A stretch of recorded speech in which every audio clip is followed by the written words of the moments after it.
Good evening and welcome to our first MTV Community Forum for 2026. And so I must say, Happy New Year. I'm your host, Byron Campbell. Chris Diadi, co-host. Chris. Good evening and welcome to our viewers, and I join in Byron and welcome you to 2026 and Community Forum, and of course, wishing every one of our viewers and listeners out there a Happy New Year with blessings, and hope that you achieve what you have set yourself for 2026. Chris, I can't imagine. It's another year. And I want to make one comment because we've been getting some feedback about some viewers asking a question or raising the issue of call-in. Other programs do that. We have not done this. We have time constraints and other factors. But what we want to tell viewers is that since we are also live on Facebook and YouTube, you can send your comments there and it will be forwarded to us. And if there's time, we are in a position to respond accordingly, whether it's from ourselves or to our guests. But Chris, tell us, of course, we have an interesting lineup tonight. We have a full program. And this, of course, would be between you and I tonight, because there's a lot been happening the last month or so since we've been here. And so we want to explore a lot of these issues. Chris, and I think the first one which is the most recent one, only tonight it was announced, an interview from the Cannabis Commission indicating that marijuana or cannabis will be decriminalized. It will be tabled in the Parliament in the lower house, I think, on the 21st. And the major issues there are going to be, well, of course, decriminalization is not doesn't mean that it remains a controlled substance, but you have factors of who can use it, 21 years and over, education, limit of how much ounces per person is allowed, and also the amount of trees, 4 trees, etc. So finally, the point, Chris, this is going to happen. What implications you see? Well, it has been in discussion quite a long time. I think we have missed the boat economically in terms of how we could exploit it as a business and see economic gains. Of course, the Rastafarian movement welcomes it because of the culture and the use of the herb. And there's no doubt that there's medicinal aspects on the use and how it is used. But I think the biggest issue, of course, is the control and the regulations.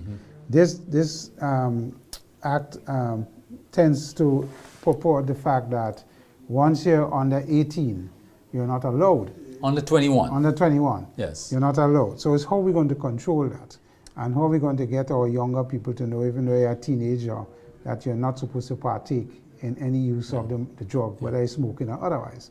So I think the challenge is going to be there, because Grenada is not famous for putting in, we put in laws and regulations, but we're never famous to control it and ensure that the regs work as they ought to work.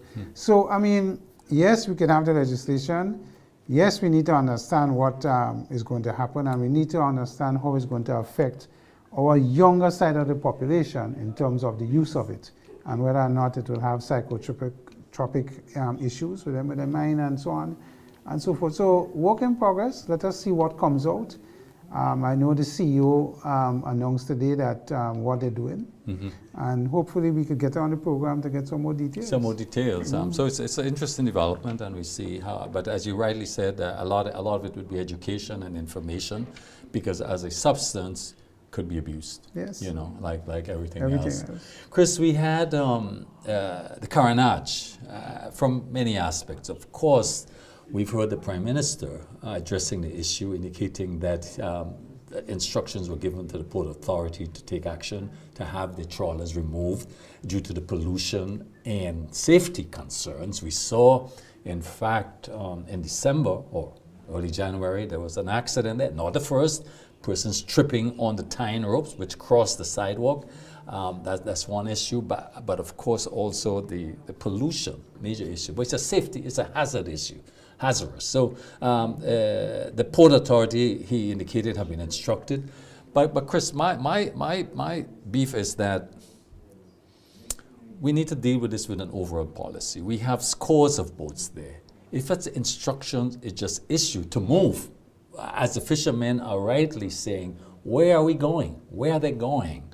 I heard persons talk about Grand Mall or Perseverance, but I think what needs to be done is an assessment environment impact assessment about where is the most suitable point or place to have these trawlers. So for example, one person mentioned Grand Mall. It's not a good idea. Let me tell you why Grand Mall is not a good idea. Its proximity to the not just the sculpture park, but the Millennium Marine Protected Area, which starts at Grand Mall. So it would be a disaster because that's where the tide goes. And we know these trawlers produce a lot of pollution, oil and other matters. So, but let us do a proper assessment, whether it's Halifax Bay or wherever, to determine where is the best location, because we need to put in some infrastructure to accommodate that. So by just issuing instructions and giving these owners, boat owners, 30 days to relocate is unacceptable, personally, in going forward on this matter. Well, you know, I listened to the Prime Minister on that issue, the moving on the boats, as well as the vendors on the Port Highway, which is also an area. So in my essence, to put it quite bland, I think he threw Port Authority under the bus. Now, Port Authority, yes, have under law, has the right to manage these things and to move the boats and to move the vendors. That is under the Act. They have that authority so to do. So the Cabinet could give an instruction to Port Authority and say, listen, this is what we like to see happen. But the issue becomes, where are we moving them to, as you indicated? Yeah. The same thing with the vendors on Port Highway. The government promised that they will have structures set up so that when they move them, they move into those structures. Nothing has been done on the government side for both the vendors and as well the fishermen and moving them. But the bigger issue in my view is the carronage is in dire need of repairs. Even moving the boats not going to solve the problem. You see the sidewalks? They're dangerous without the boats. If the government have to address the carronage issue, the boats have to move. Yes. Where the boats going? Yeah. So I mean, and we are assuming here that assessments wasn't done by Port Authority to suggest places to move them to, and what is happening with that, and was that done, and what is going on. So I think for 2026, it is going to become critical for what happened to the carronage, particularly the repairs and the boats, and what is happening there, the safety issues that you have raised, the pollution issues and so on, is going to be critical. And I just didn't see the government have that in its budget as one of the projects to be considered. No. So you know nothing seriously is going to happen. The port and its expansion, the port, we have had a problem with congestion with containers, particularly in LCL cargo, where they had to strip containers and take it out. And you can't, and there's delays, and consumers and customers cannot get their goods on a timely basis. So the port needs to expand as well. So there is issues for the Port Authority, and that there are suggestions that people have put forward. You know, all containers on the port should move as a full container load to customers who do it, and the LCL cargo could probably be moved off the port to another area of the port, so the port doesn't have the congestion that it has. These are things that needs to be discussed strategically and otherwise, and see how we could get the efficiencies up for 2026. So I think is not a simple issue. And while we talk about port, there's a fishing issue that the fishermen face, that Grenada faces, taking in mind that because we're under a ban, we're unable to export our fish to the United States right now. So all these trawlers is too expensive. In other words, it's a major issue, meaning that when you take into account that our fish, the value of our fish industry is about $50 million, we export about 30 million. In fact, I could tell you as we speak now, one of the Grand Mall plants, 2 plants there, one of them, that's the Southern Fishers, they employ about 12 persons, and they're all home right now. They're home. Why they're home? Because that's what the plant does. They process fish for export. There's no export happening now. So livelihoods are at stake. The large trawlers are not going out. It's too risky for them. We also are unable to export fish to the European market. First of all, their standards are higher, and when they reject one box there, all is rejected. So it is too risky to try to export to the European market at this point. So the devil in the deep blue sea. What's happening, and when we'll talk about that, the wider issue in terms of U.S. policy and what's forcing this and why we are where we are. But fisheries, we have a problem, Chris. Well, we have a ministry now devoted to the blue economy. And of course, that will fall under them. The issue with the ban, to start, I listened to the Prime Minister in his interview, and he said that they have submitted all their documents that was required to NOAA, and they're waiting on NOAA on a response. So they're still in a waiting mode and so on. And in the interim, the 1st of January have rolled on, and the ban took effect from the 1st of January. So you're right that the fisheries and the export of fish to the U.S. is now not possible because of what NOAA indicated. Couple that with the fact that all this militarization in the area, fishermen don't feel comfortable because you could lose your life if you're coming from fishing and you're going back home and they think you're a narco trafficker and just blow you up without no recompense or recourse. Over 100 people have been killed. Correct. And we have no evidence that they are narco traffickers. So it is one of those things that you can understand why the fishermen wouldn't venture out, especially the long line guys that gets the tunas and so on, wouldn't go beyond a certain perimeter because of their safety issue. So I think the government is facing a serious issue with the fishing industry and what is happening. We were late in 2025 to deal with this issue, and there's no excuse about that. We've been on a notice since 2022, to understand. I mean, or 21. The fact that we're scrambling now and that the ban has taken place, I mean, is really sad. And you could understand Grand Wall, and they can't bring back workers because they just don't have product to move as they ought to. So there's a lot of things here that the government didn't handle well in that fishing thing and the ban from NOAA and so on. So let's see what will happen in 2026. Chris, we just coming out of the holiday season. What are the private sector, business sector saying in terms of the economy during that period, the past quarter, let's say? What was the feedback you're getting? From what I understood and from listening to some folks who I spoke to and spoke, is that if you're not a business in construction or allied part of construction, business for you have not been good in 2025 compared to 2024. A lot of retailers are registering a downturn in business. Even fast food joints are saying there's a downturn in business. And it would appear that the trickle-down effect of people in the construction sector is not trickling down in the sense that other businesses are feeling the gains that are happening in the construction sector. So those of us who are in construction and businesses have done well in 2025 because that's the lead sector. And there is still a lot of work, a lot of projects that are appearing for 2026, both public sector investment projects and private projects, that is demanding the use of our construction workers. But here again, the elephant in the room. We have a lot of activity for construction, but we don't have the people. Labor. Labor is a big issue, and the construction guys and companies continue to complain bitterly about the issue of labor. And those of us who hear and want to work ethic is terrible, particularly among our men and our male. So we in a quagmire.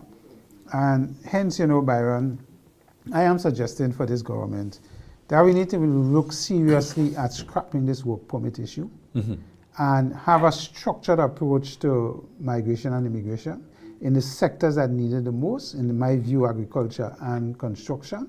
And let us bring in people, whether it's from Cuba. What about a few movement of people within existing CARICOM itself? Only, 3 countries have moved forward? That's right, for the free movement. Yeah. Again, that is something we need to, in my view, should prioritize. reach Parliament before the end of this quarter. And you've been told that we have to understand and analyze and do an analysis to see the effect and so on. But the reality is Grenada needs 30,000 people, easy, comfortable, to move the economy forward and to have certain businesses. I will come back to that when we talk about the whole third country detainees or refugees, because I think that's going to come in there. But Chris, the government announced, what's the word? The digitalization of its finances, meaning in terms of paying out and so forth. But one of the things one new fee we have is a $50 increase in license fees, motor vehicle licensing. But I thought you had said that there was no new fees this year, Chris. No. This license fee for the $50, remember, was enacted since in 2020, 26, 25. Yeah.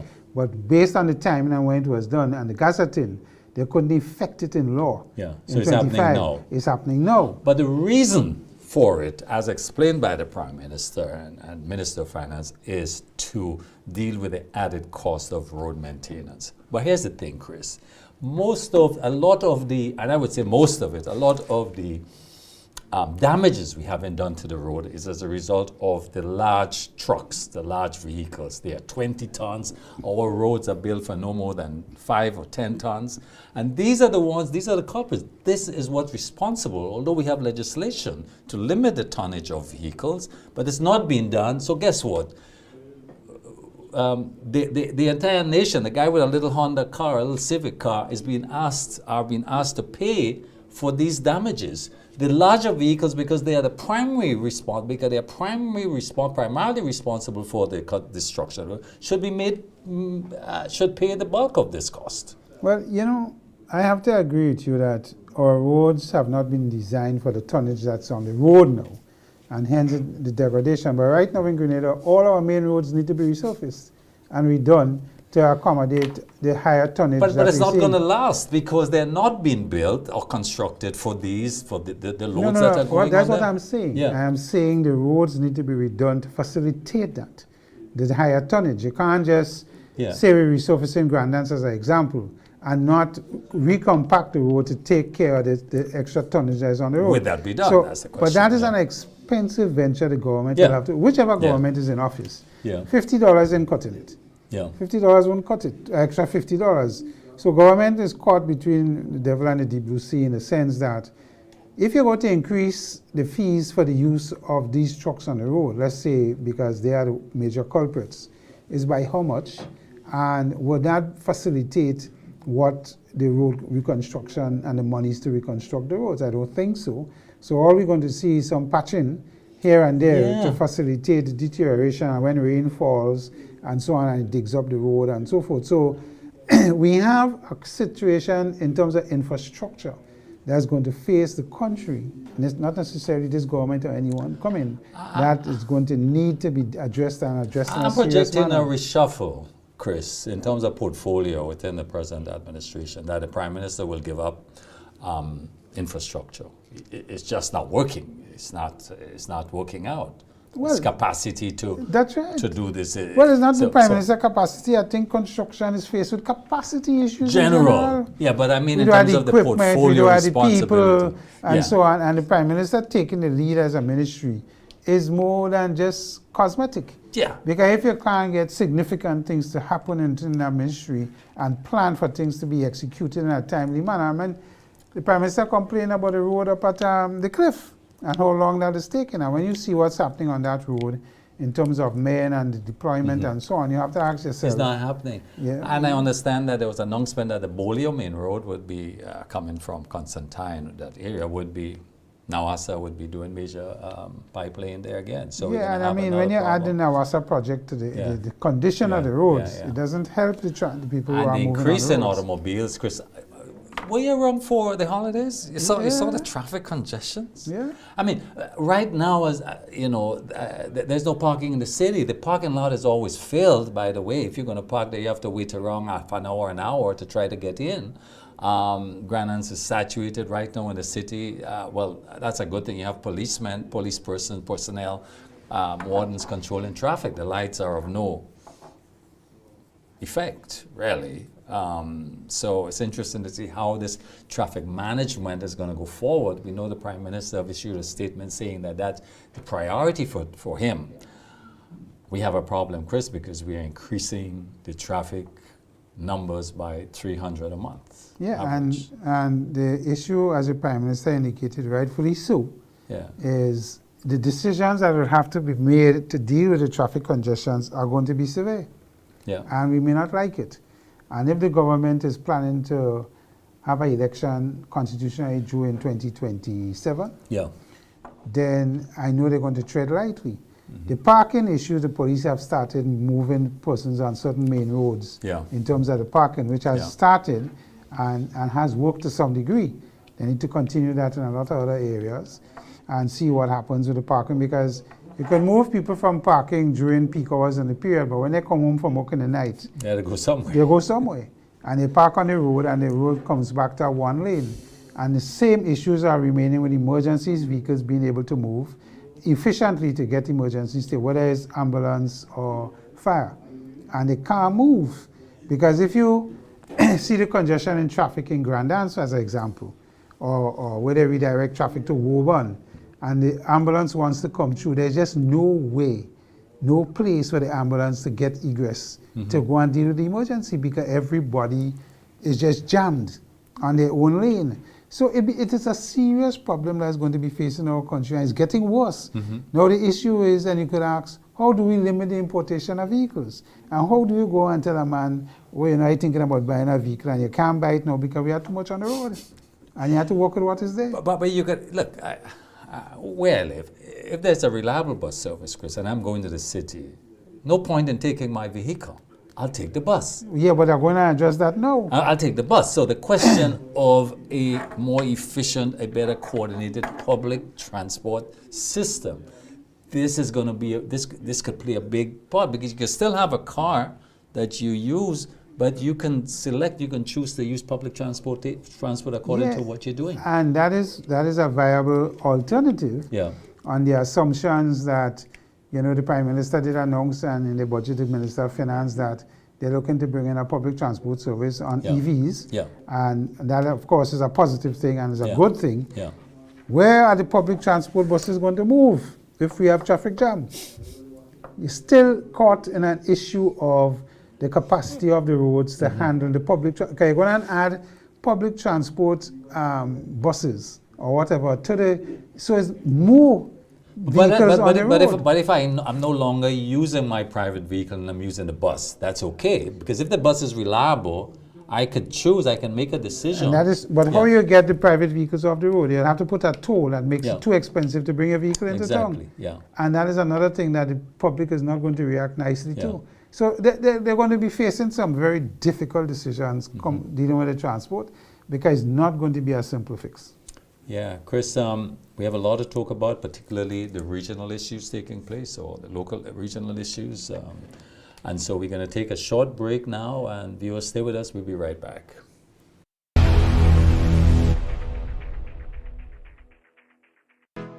At Maitland's Motor Sales and Rentals, we sell engines for all makes of vehicles: Toyota GT Corolla 6-speed, Toyota MR2, and Evolution 3. We've got transmissions for Toyota Noah, 2.0 Suzuki Escudo, Toyota Corolla. Windscreens for Grand Vitara, 2 and 4-door Escudo, Toyota Corolla front and back, and Suzuki Escudo wheel covers. Also available are motor oil, oil filters, crystal headlights for Toyota Corolla, brakes for all makes of vehicles. We sell C16 and Q16 racing fuel. Special prices on oils and accessories for customers who purchase vehicles from us. You're never left undone because we source the part if we don't have it. Maitland's Motor Sales and Rentals, empowering people through mobility.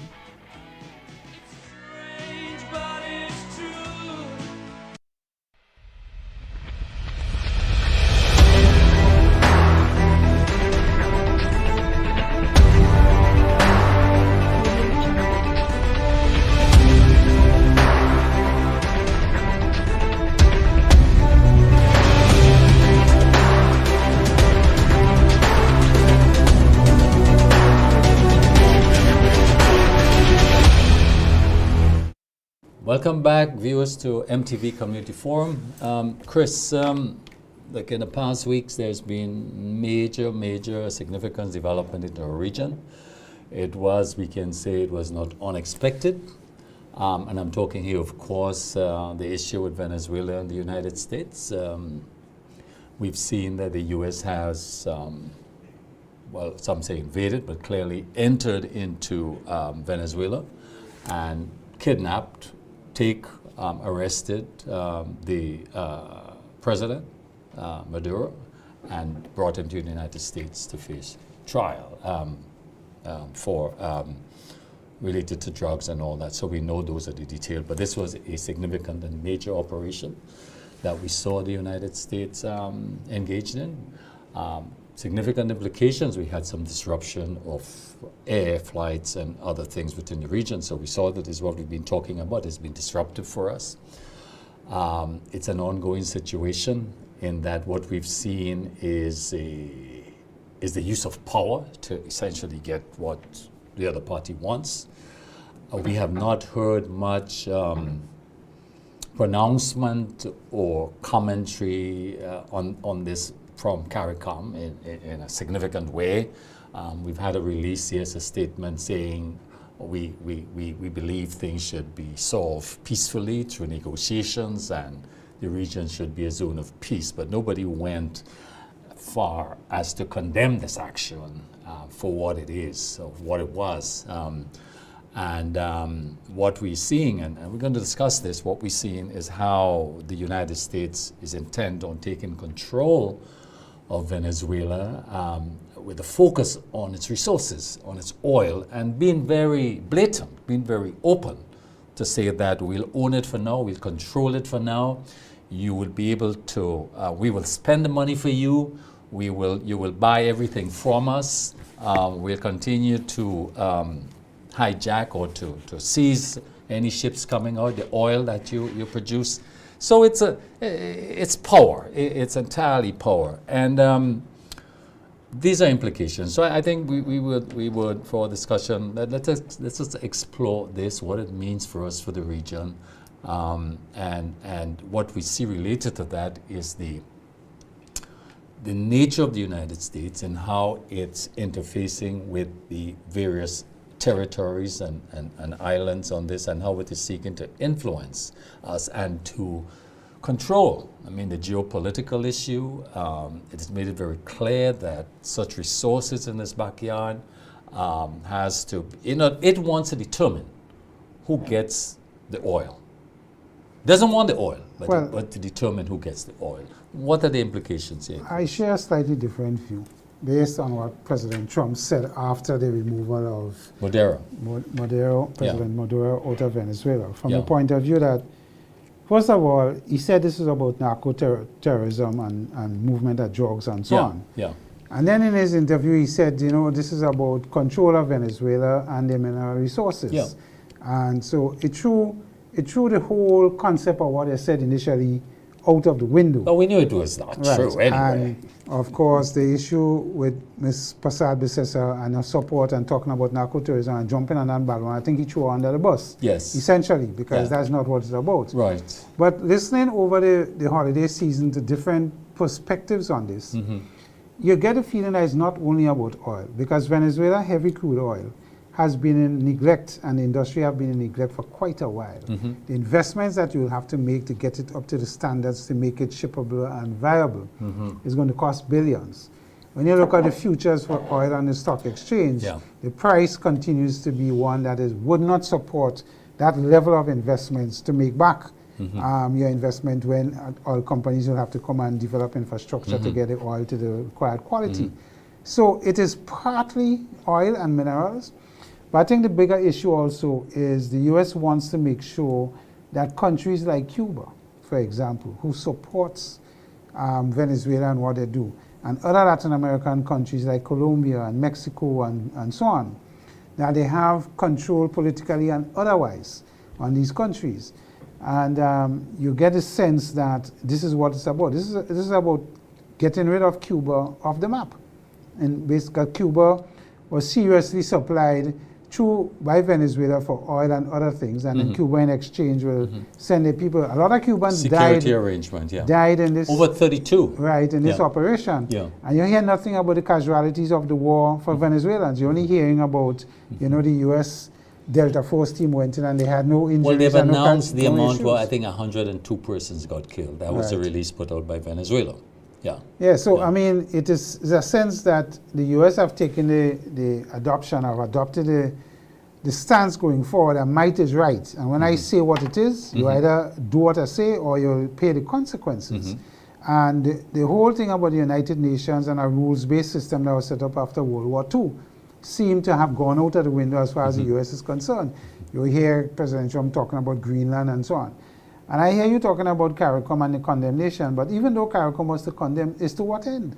You might say publicly, yes, I've condemned this action. I don't think any of us support the fact that you could go into a man's sovereign state and just remove him and But the kidnap point is him. they are unable to make any statement on this. No. Yeah. I agree. I just don't Yeah. support when you say that you could say a statement to what end? Yeah. Nothing yeah, happens. Yeah. You can't go in the UN and say anything because they have veto power. Yeah. You can't do them anything. They're not subscribed to the international court. So Exactly. international so they're law. they're a rogue nation. Yeah, That's the point. you use may of power. violate international law, yeah. but to what end? Yeah. Because Yeah. you can't pull the generals or Yeah. the thing for anybody to Yeah. say, you know, you've been killing people in, Yeah. in the Caribbean Sea without any trial, without any sense of evidence. This how much 80 or 100 plus people that they have killed. To what end? Nobody in the U.S. is going to be held accountable from international standards and law. I'm not saying you don't have to say it Yeah. and remind people that we're supposed to be living in a century where we're supposed to appreciate that. Exactly. But the United Nations Security Council did convene, and it was raised there. But of course, as you said, the U.S. has veto power, so you're not going to find any statement condemning or criticizing any statement. But at least these institutions brought the United States forward to explain their action. And when you heard the explanation, we knew it was false because it had nothing to do with narco-tourism. That was not the case at all. But let's look further at how the U.S. has weaponized, like for example, its visa or its migration policy, to have countries, not only in this region, but in the world, to support its policies. And let's examine that closely, Chris. We saw up to today the release of an advisory by the U.S. State Department of a seizure of stopping the processing of immigration visas, that is for permanent status visas, all countries, including Grenada, with the exception in the region of Guyana and Trinidad and Tobago. I don't think this is happening by chance because these islands, Trinidad and Tobago and Guyana, have essentially supported the U.S. policy in the region, particularly on this issue with Venezuela. You would see that they have been rewarded by not being affected. Countries that are any statement against it or appear not supported are in the firing line. But it doesn't stop there, Chris. We've seen other factors. So if we look at Grenada, in fact, somebody said that Grenada is on a chopping board right now. So we see, for us, we are affected by the fishing issue, and I don't think it's by chance, but for me, the biggest issue here, casualty here for us, issue for us, is that the fact that we have been downgraded in a travel advisory. And let me just explain this a minute, what this means. That this travel advisory, we have moved to level 2. And the US has flooded the travel industry, all throughout the industry, with this information. And what viewers are seeing there is a question of crimes, the question of rape, the question of safety, the question of slow police response. So it's damning when you look at it and the implications. We have responded, Grenada, from the Prime Minister right down, the Ministry of Tourism and others, to try to say, yes, Grenada is a safe place. Of course.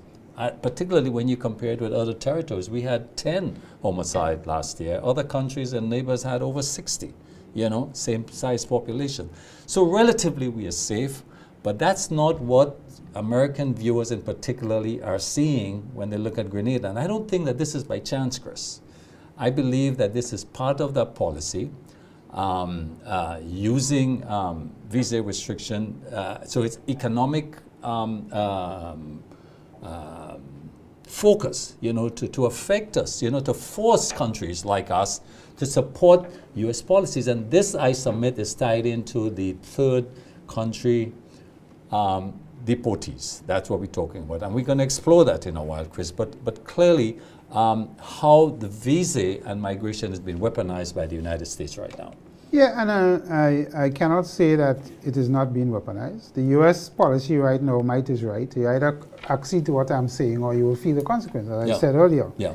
But if you start with the visa issue is on immigrant visas and not non-immigrant. Yeah. That is the release that have come out. Yeah. And they have not instructed offices like Barbados and where they have or Trinidad to say that, listen, you know, restricting non-immigrant visas versus immigrant. It's only on immigrant visas where they are saying that if you're applying for a green card or permanent status, you want to do a deeper dive into your background, your social pages, and the kind of things and opinions that you put out there. So I think initially it is saying to us and it is sending the message, you guys in this region, where Donald Trump on his platform when he was vying for presidency, he said they're going to target all third world countries and to make sure that immigrant visas or non-immigrant is going to be closely watched and see what's happening.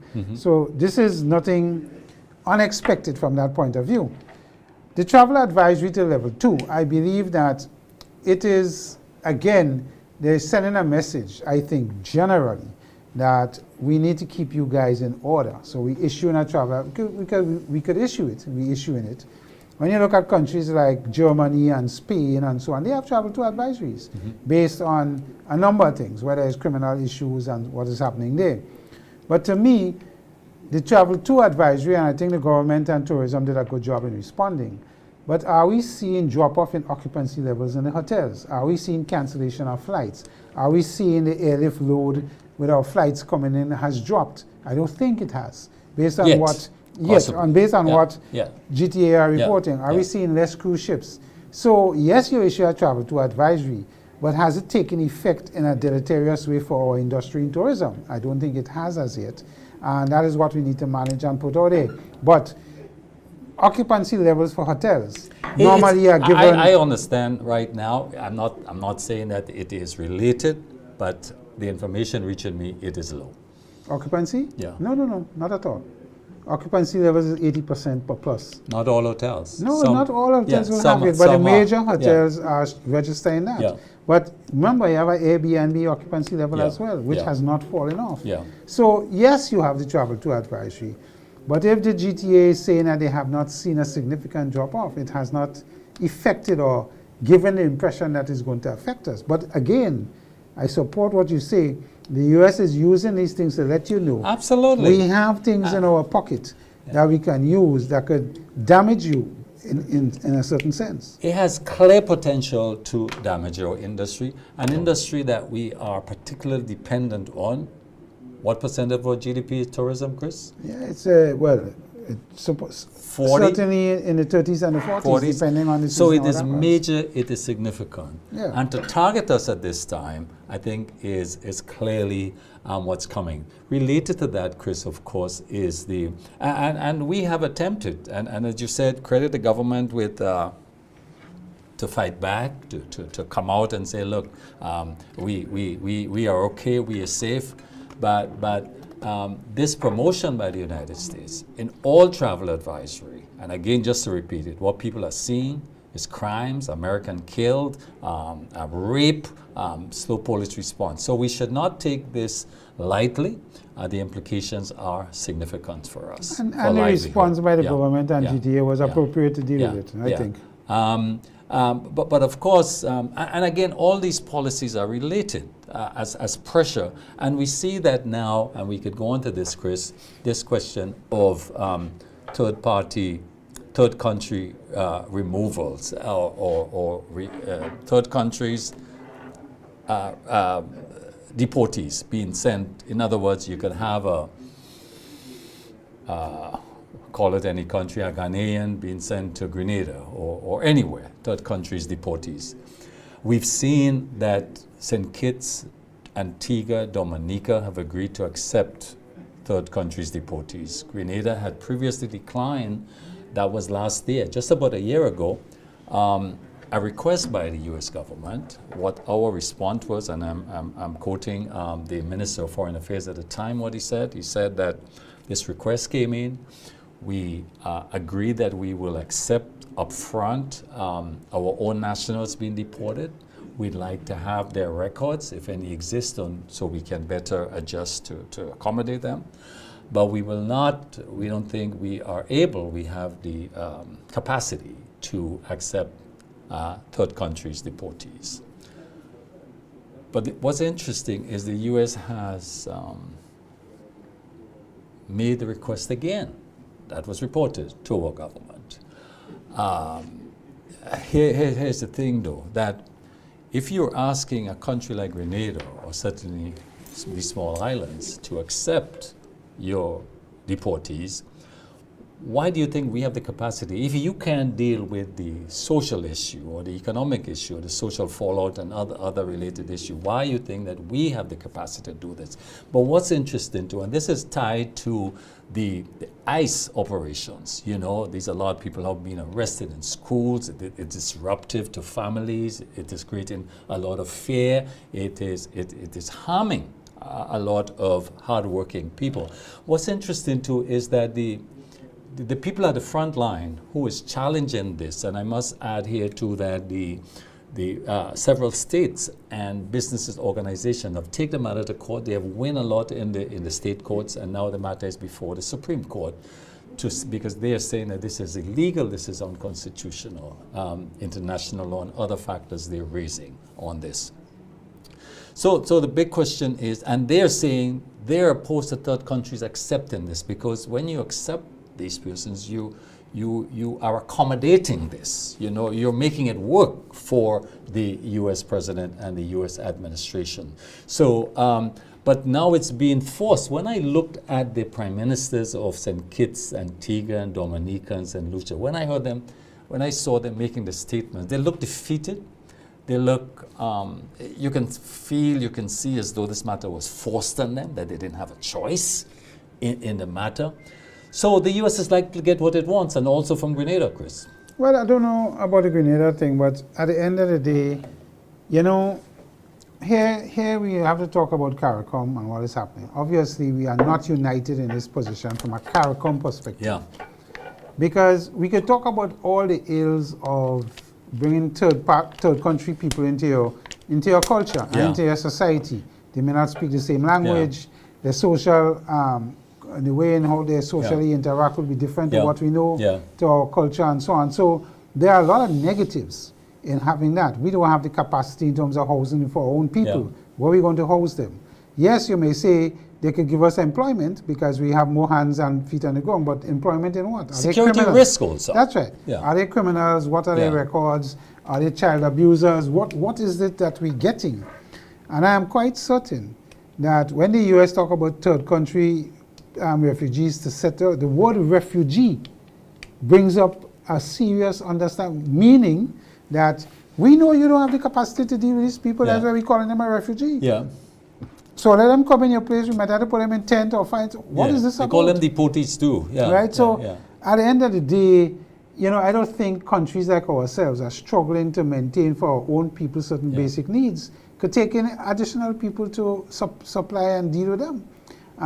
If we have a hurricane in our area and we have a natural disaster, what happens? What is the situation? There's a lot of contingent things that can happen if we accede to this. Now, the question becomes, if the U.S. sends on a plane load of 40 Grenadians and 100 other people, what are we doing with the other 100? Who paying the cost to get them to their original country in Latin America, or where they come from in Africa or wherever?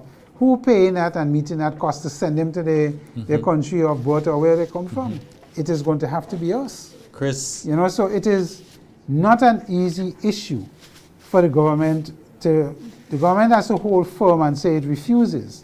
And we are a sovereign nation, even though now that ain't holding much water, because they could probably send somebody and take Deacon and send him somewhere that they don't know about. So. Chris, the U.S. is using visa sanctions as a threat, as a way to coerce, to force countries to accept deportees from the United States. And this has happened in Ghana.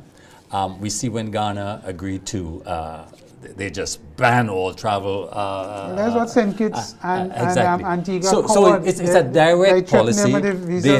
If you don't take our deportees, you can't come to our country.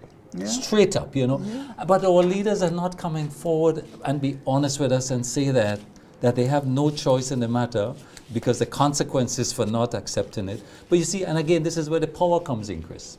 But the leaders would never come forward and say that. That is the politics. Remember, they are politicians. Yeah, And what has to happen, in my view, is CARICOM needs to come together as a bloc. Yes. And say that we as a CARICOM nation are not willing to accept these refugees unless it's our own people that you can get. And even with our own people, the criminals that may be coming back and they're deporting from jail and so on, we need to understand what is going to be the effect on our societies if they and come you know, here. Chris, take St. Kitts. St. Kitts says, okay, we're going to take only regional deportees, except Haitians.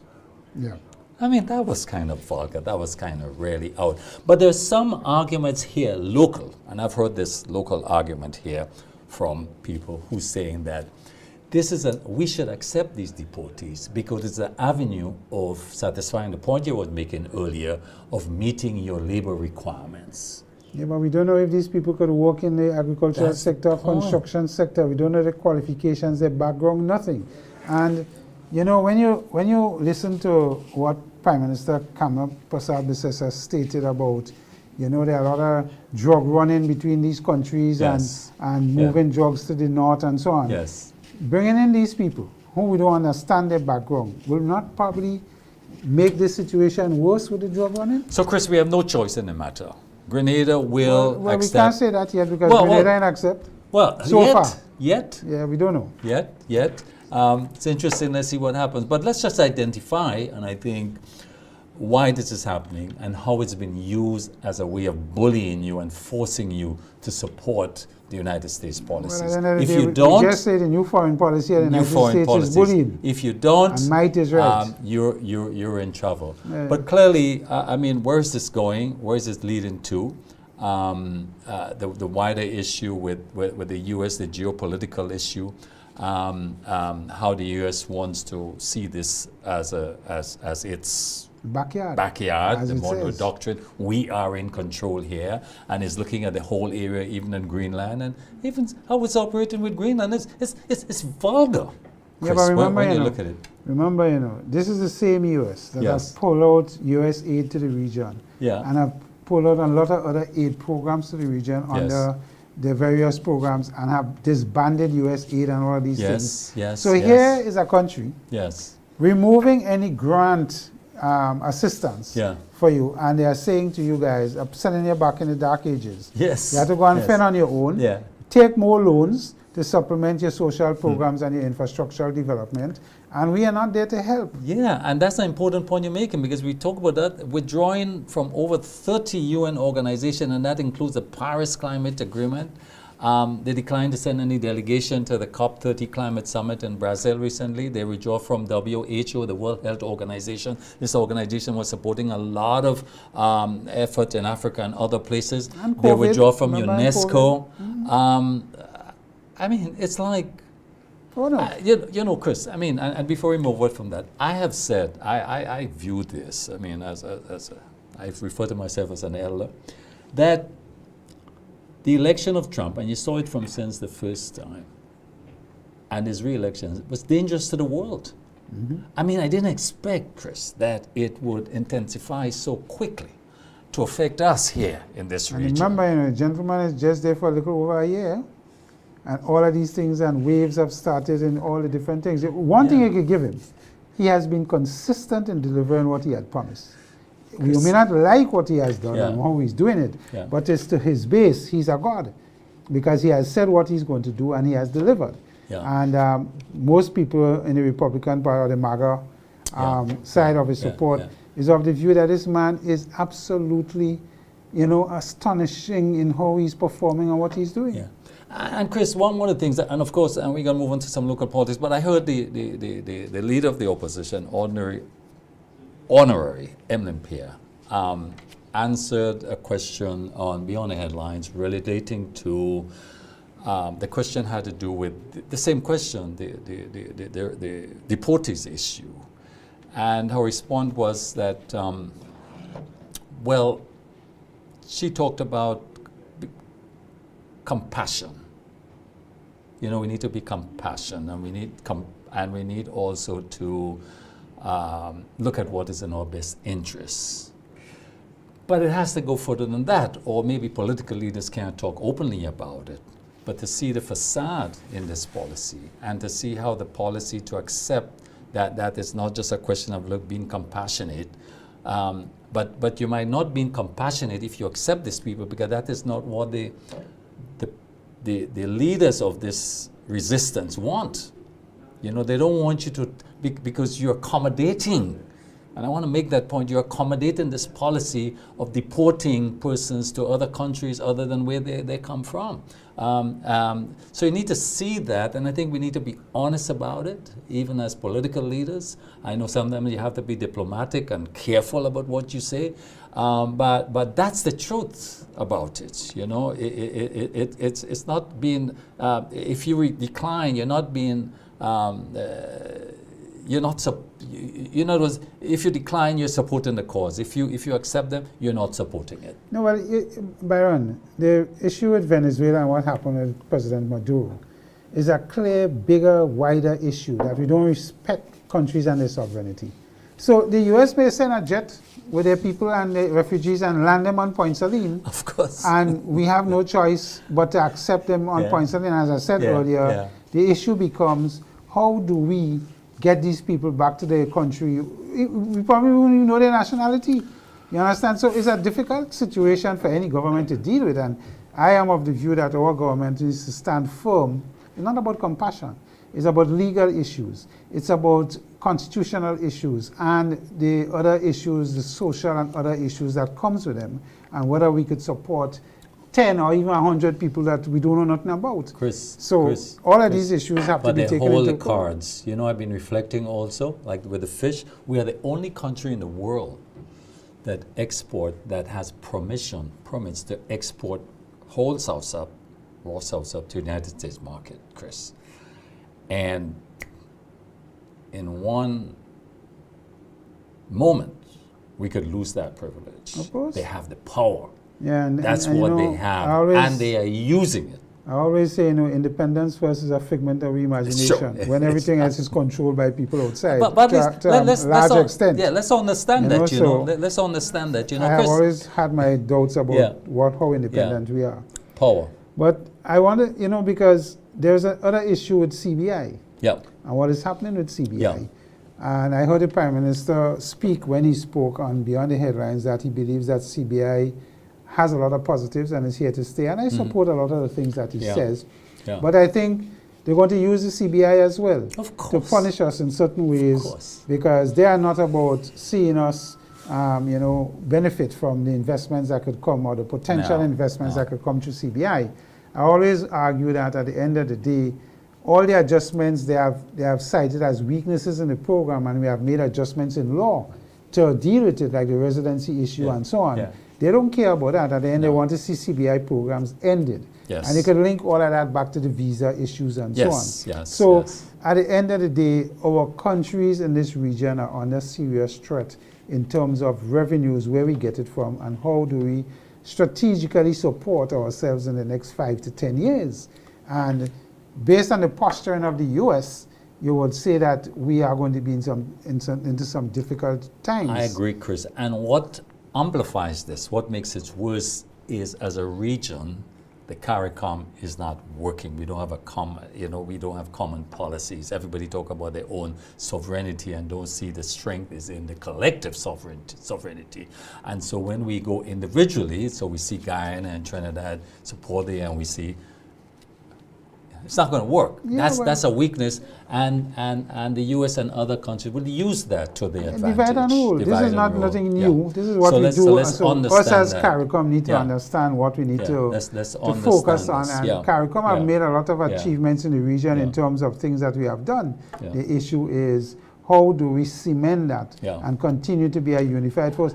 I always think, Prime Minister Prasad Besesa, she's going to rotate to the chairmanship of CARICOM in some time. Soon. Because it's every 6 months they rotate. 6 months, and it'll be interesting to see how she's going to deal with the organization based on her announcements of what she thinks CARICOM is or is not. Is not, And, she was the Prime Minister from Jamaica, Prime Minister Holness, answered her. Yeah. But, you know, it's going to be interesting for the leaders to see how they deal with Yeah. her when she gets to the chairmanship. That's true. So it's another major thing on CARICOM and where the Right. future of CARICOM is going to be. So, Chris, this is an ongoing issue, and in the days and the weeks ahead, we will be looking at it further. Chris, let's move a bit to look at local political developments here. Well, I want to hold you there. go There's ahead. two things I want to Go talk about ahead. before we get there. Yeah.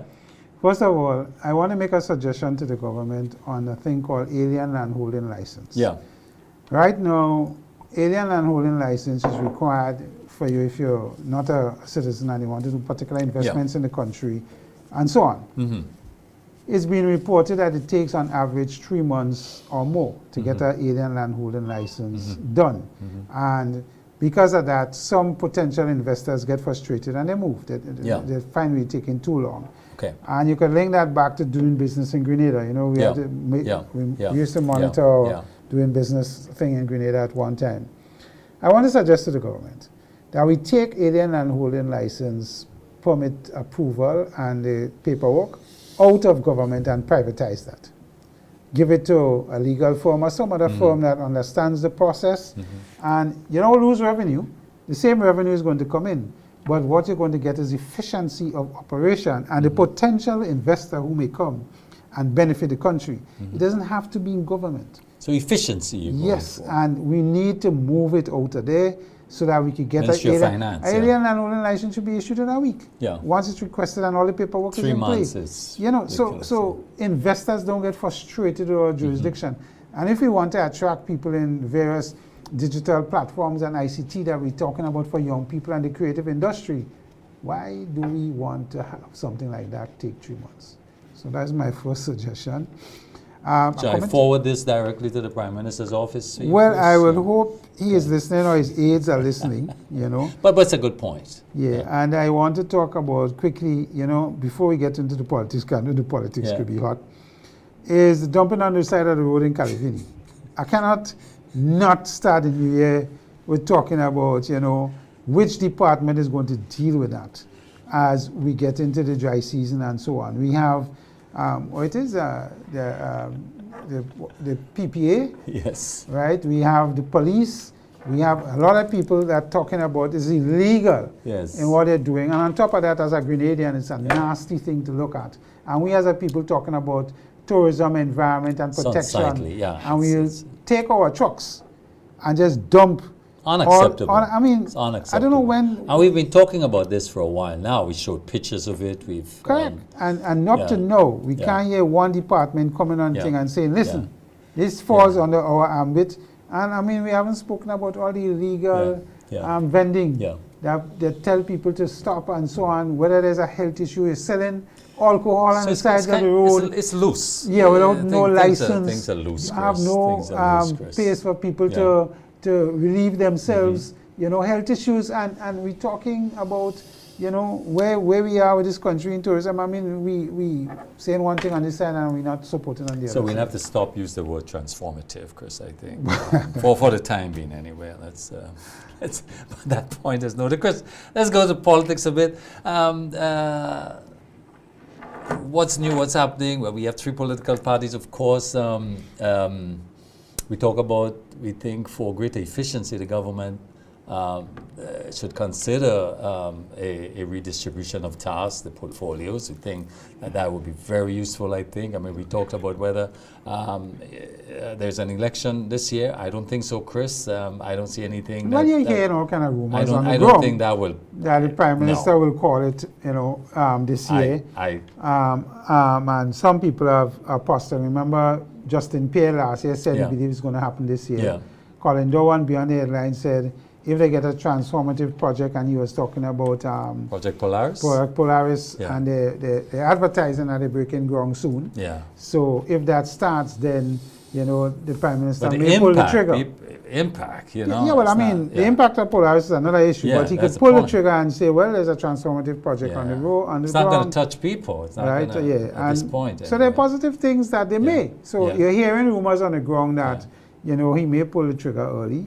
You have Yeah. 3 parties in play now, DPM, NNP, and NEC. And we could talk about their strengths Yeah. politically and otherwise. Yeah. And whether or not that is going to influence if an election is called. We heard that we know the NNP. My information is that a convention is due probably later next month, early. We hear rumors too that the chairman, our ex-prime minister, is not going to. Well, he did announce in the last parliament that he's transitioning. He got married, we understood. We saw pictures in the media. Oh, we need to Congratulations. him, yes. Are in order, absolutely.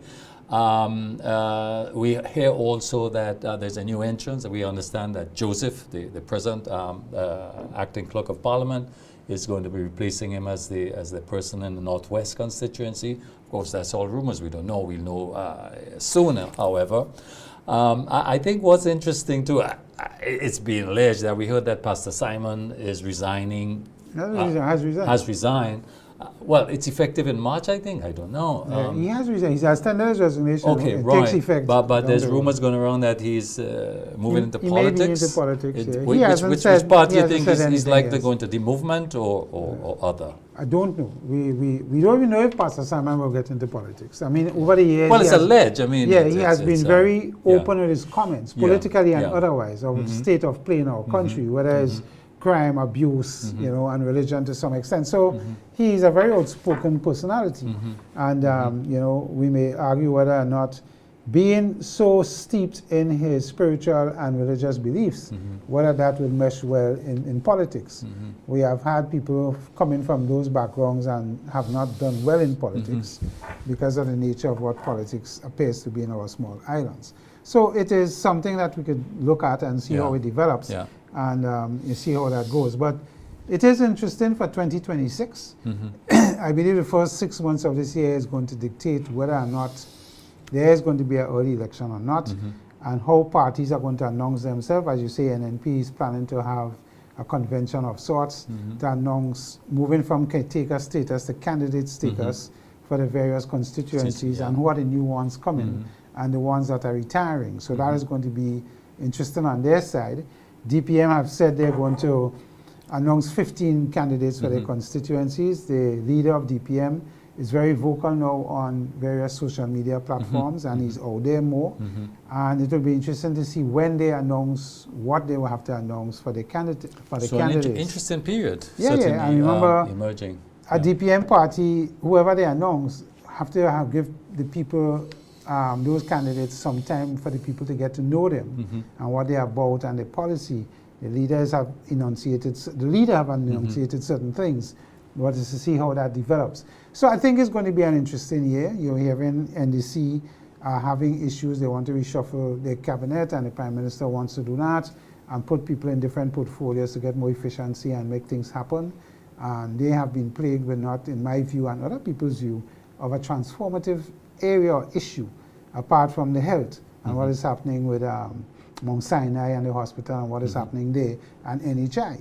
Prime Minister knows that NHI is very much on the forerunners. Do you think, I mean, one of the criticism I have about the government is that there isn't enough dialogue or communication with the people from an inquiry point of view or just knowledge point of view that, what do you think about it? Do you think it's adequate, that communication? When NDC came into power, they disbanded the social group, partners group. Yeah. That used to meet with the government every month to understand and agree or disagree. Yeah. That has been disbanded. Prime Minister said he didn't see no value in that. They used to do weekly cabinet briefings. That's NNP. no more. That's no more. The Prime Minister said on his interview with Colin that, listen, they are open to weekly, it doesn't have to be a cabinet thing, it could be a weekly thing, but you hear the press have complained in the past of who they invite and they don't want, and how they construct it and type of questions. So they have an issue with communicating and communicating in a transparent, and I want to use that word carefully, in a transparent mode. And sometimes it appears that they're afraid to send out their ministers to talk on various issues because they're concerned of what they may say or may not say. We've invited them here, Chris. All of them. And so far we have only had Ron Redhead, And who was the Yeah. other one? I So, think- so we tell no views that we have invited them. yeah, Yes, yeah. Chris, Prime and, Minister have never come to even right. answered our invitation. Right. But that That's is fine. okay. Yeah, That's okay. his free will to do that. That's their right, But yeah. at the end of the day, from your question, whether they have it appears that their communication is selective. Yeah. And, you know, sometimes you ask the question whether or not they're afraid to answer hard questions. Yeah. And that, from But we'll how keep they do it- inviting them. We'll Of keep course, asking. of course. Keep asking. Chris, to end this on a positive note, Chris, we are Grenada is a champions. That I'm talking about the women WICB T20. We won it, so we are the champions. Our women have done well. They've represented us well the T20, and they won. So we have to say congratulations. Of course. Chris. There are positive things happening. You know, it's Yes, not all yes. negative for us. You No, know, no. we are And- still a very safe country to visit. We want to tell all the world And the most friendly. and the most friendly to come And have the best all along in the world. and the best people. You know, Yeah. that's one of the reasons why people come. It's not for the sunset or the beaches or the mountains. Not only for that. The people, they say, is the biggest attraction. They Mm-hmm. feel so welcoming. They feel so at home when they're here with us, and we hear that all the time. So please, you can come anytime, any place. Don't be guided by the U.S. advisory. You know, it is inaccurate. It's not giving you the true picture, Chris. You know? Absolutely. We Yeah. agree on that. So, but you know, Chris, I must mention that the electoral system software failure, major issue. So it's temporary shutdown of voter services nationwide. Yeah, well, Some all electronic implications there. issues will have So the some, need for an upgrade. so there is you know, going to be some work being done, if not need- started already. Need for an Yeah. upgrade. Well, that is probably another reason why they can't call the election early. So, Chris, you have the final word. No, I just want to say I think 2025 for Grenada has been a good year in the sense that you make complaints about the economics and what is happening Yeah. and so on. Yeah, But no government is perfect, and I give Yeah. the current government credence yeah. for keeping the society, you know, economically stable. Mm-hmm. No new taxes, crime situation is well managed Mm-hmm. by the RGPF, Yeah. and we give them kudos as well. Yes. But as a people, I think we have to do more introspection for 2026 in order to understand how we could help our country. When we stand up in front of the mirror, it's not about what the country could do for us, what we could do for it. Yeah. And that is something that we need to see more of. And, you know, the labor issue, I constantly say we're in a difficult situation with the labor issue. And you watch at what's happening in Barbados and other countries. There is a move to get people into work in order for us to achieve the progress that we want to achieve. We have a 2035 plan. We cannot achieve it with this 100,000 or less people that we have in the areas that we want to move ahead. So we need to be serious. And as I've said, the Prime Minister said, scrap the work permit thing, get onto the free movement thing in the CARICOM, and let us get some people in a structured way, technical people who could help us in various sectors that can move the country forward in a significant way. Viewers, let me talk. That's all the time we have. Let me thank our technical team, MTV, and you all for joining us tonight. We'll see you next week, same time, same place. Bye-bye.